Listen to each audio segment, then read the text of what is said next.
মনা, এই বাবা,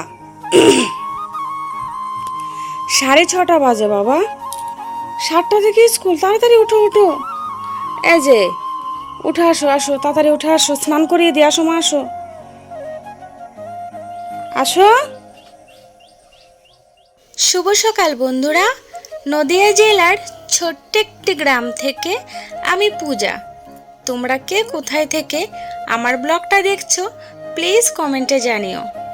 আর তোমরা সবাই কেমন আছো? আশা করছি সবাই ভালো আছো, সুস্থ আছো। নতুন আরেকটি ব্লগে তোমাদেরকে সাথে নিয়ে শুরু করলাম আজকের দিনটি। আমার বন্ধুদের কাছে আমার অনুরোধ রইল ব্লগটা স্কিপ না করে পুরোটা দেখার আর আমার সাথে থাকার, আমাকে একটু সাপোর্ট করার। তো চলো ব্লগটা দেখতে থাকো। এখন বাজে ওই 6টা মতো, আর এবার থেকে কিন্তু আমার সকাল সকাল ঘুম থেকে ওঠার পালা। যদিও বা আমি সবসময় সকাল সকাল ঘুম থেকে উঠি না, কারণ সকাল সকাল ঘুম থেকে ওঠার মতোই তেমন কোনো কারণই ছিল না। আর 2 মাস ধরে তো মনার স্কুলটা বন্ধ ছিল, তো সেই জন্য সকাল সকাল ঘুম থেকে উঠতাম না। বাট আজকের থেকে স্কুল খুলবে, আর তাও আবার 7টা থেকে ক্লাস, তো সেই জন্য সকাল 5টার অ্যালার্ম দিয়ে রেখেছি, কিন্তু 5টায় আর উঠতে পারলাম না। একটু পর করতে করতে সে আমার 6টায় বেজে গেল। তো যাই হোক, ঘুম থেকে উঠে আগে ভাত বসিয়ে দিলাম। ওই যে দেখো আমার ভাতটা ফুটছে, আর এদিকে প্রেশার কুকারে একটা আলু আর উচ্ছে আর কাঁচা লঙ্কা আমি সেদ্ধ দিয়েছি। ঘরে কিন্তু আপাতত এই আছে। আর সকাল সকাল মেয়েকে স্কুলে পাঠাবো, না খাইয়ে তো পাঠাতে পারি না। এমনি সময় বাড়িতে থাকলে তো মুড়ি খাওয়াই সকাল টাইমটা, তো যেহেতু আজকে স্কুল যাবে আর মুড়িটা খাইয়ে পাঠালাম না। একটু যদি কিছু ভারী খাবার খাইয়ে পাঠায় তাহলে কিন্তু আমার মনটাও শান্তি হবে, না হলে আমার টেনশন করতে হবে যে খাইয়ে পাঠাতে পারেনি মেয়েটা আমার কি করছে। তো যাই হোক, রান্নাবান্নাটা করে নিলাম আপাতত এইটুকুই, বাকিটা পরে রান্না করব। তো এটা করে ওকে স্কুলে পাঠাবো খাইয়ে। আর দেখো এখন আমি ওকে ভাতটা খাইয়ে দিচ্ছি। এমনি সময় হাত দিয়ে খাই, কিন্তু স্কুলে যাওয়ার সময় তো একটু লেট হয়ে যায়, তাই স্কুলে যাওয়ার সময় ভাতটা আমি খাইয়ে দিই। 2 মাস তো স্কুলটা বন্ধ ছিল, তাই সারাদিন আমার সাথে সাথে ছিল। আমি ওর সাথে আর ও আমার সাথে, কারণ আমাদের তো আর কেউ নেই। তো এখন তো স্কুলে যাচ্ছে না, আমার না একা একা থাকতে ভালো লাগছে না, মানে বেশ কেমন খালি খালি লাগছে। তো কি করব বলো, স্কুল তো যেতে হবে। আর এদিকে দেখো, এবার আমি বাকি কাজগুলো এক এক করে সেরে নেব। এগুলো কিন্তু বাসি বাসন না, বাসি বাসনগুলো কিন্তু আমি কালকে রাত্রে ধুয়ে রেখেছিলাম। আর এগুলো হচ্ছে এখন যেগুলো রান্না করেছি সে বাসনগুলো। তো আবার তো রান্না করতে হবে, এখন তো শুধু ভাত আর সেদ্ধ করেছি, আলু আর উচ্ছে সেদ্ধ। এরপর কিছু একটা রান্না করব। তো এখনও কি রান্না করব সেটা ঠিক করে উঠতে পারিনি। তো ভাবছি বাজার যাব, আগে সমস্ত কাজকর্ম গুছিয়ে নিই, তারপরে বাজার যাব। কাজ করতে করতে চলো তোমাদের সুন্দর সুন্দর কমেন্টগুলো পড়ে নিই।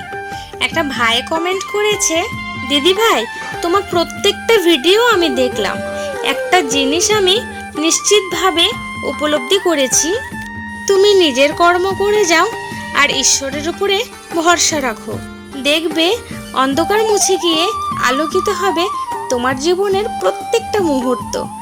এই কমেন্টটা পড়ার পরে ভিডিও করার আগ্রহটা আমার আরও বেড়ে গেছে, আর আমার মনটা সত্যি বলছি অনেকটাই আনন্দিত হয়ে গেছে। আরেকটা দিদিভাই কমেন্ট করেছে, আমি তোমার নতুন সাবস্ক্রাইবার, তোমার কয়েকটা ভিডিও দেখলাম, ভালো লাগলো। থ্যাংক ইউ দিদিভাই আমার ভিডিও দেখার জন্য আর আমাকে কমেন্ট করার জন্য। ফাল্গুনি পাখিরা দিদিভাই কমেন্ট করলো, পূজা দি ভালো থেকো। হ্যাঁ গো, তোমরা পাশে থাকলে সত্যি আমি ভালো থাকবো। আর হ্যাঁ, তোমরা সবাই ভালো থেকো। মৌমিতা বাগ কমেন্ট করেছে, ভালো থেকো দিদিভাই। অবশ্যই তোমরাও ভালো থেকো বোন। আজ প্রথমবার ভিডিওতে আমি কমেন্টগুলো পড়ে তোমাদেরকে শোনালাম। আর হ্যাঁ, কি বলো তো, আমি আমার আবেগটা ধরে রাখতে পারছিলাম না, কারণ এত সুন্দর সুন্দর কমেন্ট আর এতটা ভালোবাসা কমেন্টের মধ্যেই সেটা বোঝা যাচ্ছে, যেটা আমি চেয়েছি তোমাদের সাথে শেয়ার করতে। আসলে কি বলো তো, এই কমেন্টগুলো যখন আমি পড়ছিলাম না, আমার চোখ দিয়ে জল চলে আসছিল, যে অন্ততপক্ষে ভিডিওর মাধ্যমে আমি কারো ভালোবাসা পেলাম। কারণ জীবনে মা আর বাবা এই দুটো মানুষ ছাড়া পৃথিবীতে আমি কারো ভালোবাসা পাইনি। আমার সবাই আছে, আত্মীয় স্বজন, ভাই বোন সবাই আছে, কিন্তু জানি না যে কোনো কারণে হোক না কেন, কোনো স্বার্থের জন্য হোক না কেন, যেটা হয়তো কখনো না কখনো তোমাদের সাথে একটু একটু হলেও শেয়ার করব, তো তেমন কারো আমি ভালোবাসা পাইনি। কিন্তু এই যে ভিডিওর মাধ্যমে সবাই সুন্দর সুন্দর কমেন্ট করে, সত্যি বলছি খুবই ভালো লাগছিল আমার। আমি পুরো আমার এতটা আবেগপ্রবণিত হয়ে গেছিলাম, যেটা হয়তো আমি বলে বোঝাতে পারবো না তোমাদেরকে। তো সেজন্য ভাবলাম না, ভিডিওর মাধ্যমে আমি তোমাদের সাথে শেয়ার করি। এদিকে দেখো সমস্ত কাজ করে নিয়েছি। আমি কিন্তু এর ফাঁকে বাজারও গেছিলাম, বাজার থেকে চিংড়ি মাছ এনে ঝিঙে দিয়ে রান্না করেছি। তো রান্নাবান্না কমপ্লিট করে স্নান করে এবার চলে আসলাম ঠাকুর পুজো দিতে। আর বাইরে মাঠের থেকে ফুলটাও নিয়ে আসলাম। দেখো আজকে কিন্তু বৃহস্পতিবার, তো আজকে সুন্দর করে ঠাকুরের পুজোটাও দিয়ে দিলাম।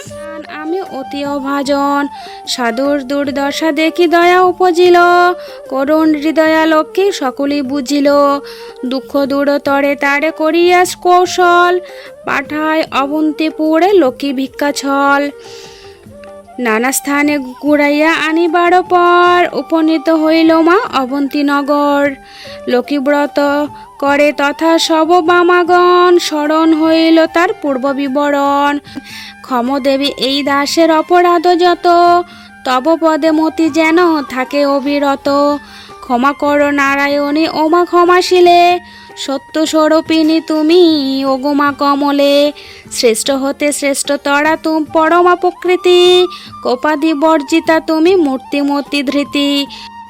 আজ অনেক দিন পরে আবার লক্ষ্মীর পাঁচালিটা পড়লাম। আমি যখন খুব ছোট ছিলাম, ক্লাস 2-3, তখন তো পাঁচালি পড়তাম না। লক্ষ্মী পুজোর সময় মা কিন্তু পাড়ার দিদিভাইদেরকে ডেকে আনতো একটু পাঁচালিটা পড়ার জন্য। তো ওরা তো এসে সব সময় আসতে পারতো না, কারণ সবার বাড়িতেই পড়তে যেত।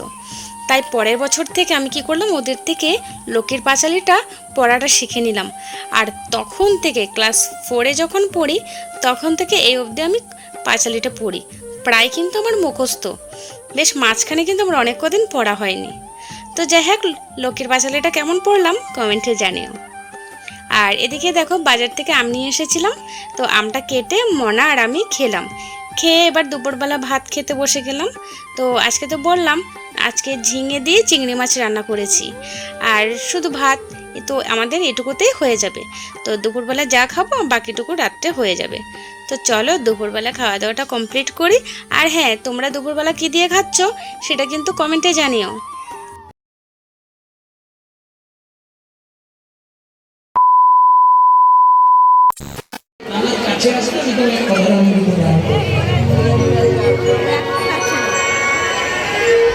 এর জন্য একটা লীলা আমার ছাড়া আছে, মুরলী শিক্ষা, তাতেই সরস্বতী পূজা করা হয়। আমাদের বাড়ি থেকে বেশ একটুখানি দূরে, সাইকেলে 5-10 মিনিট লাগে, আর টোটোতেও আসে যাওয়া, আবার অনেকে হেঁটেও আসে। তো আজকে প্রায় 1 সপ্তাহ ধরে কীর্তন আর মেলা হচ্ছে, তাই আসার জন্য অপর্ণা বেশ কয়েকদিন ধরে খুব বায়না করছিল। কিন্তু গরমে বিশ্বাস করো আমার না কোথাও যেতে ইচ্ছে করে না। এই যে এখানে আসলাম, তাও কিন্তু পুরো ঘেমে আমি ভিজে আছি। এই গরমের কারণে অতিষ্ঠ হয়ে আমি কোথাও যেতে চাই না। তো যাই হোক, মেয়ের বায়না করছে, আজকে 2 দিন ধরে কান্না করছে, তাই আজকে আসলাম।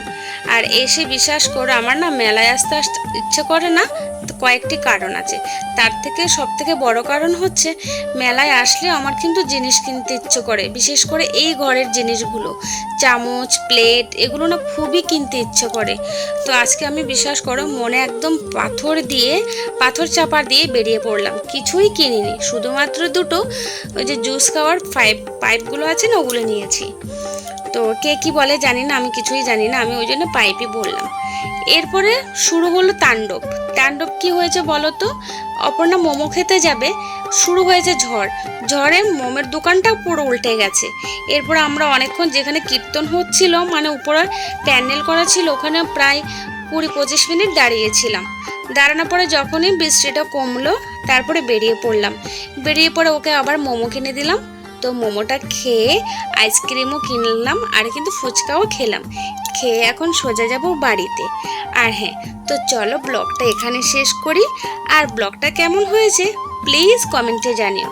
সবাই ভালো থেকো, সুস্থ থেকো, দেখা হবে নতুন আরেকটি ব্লগে।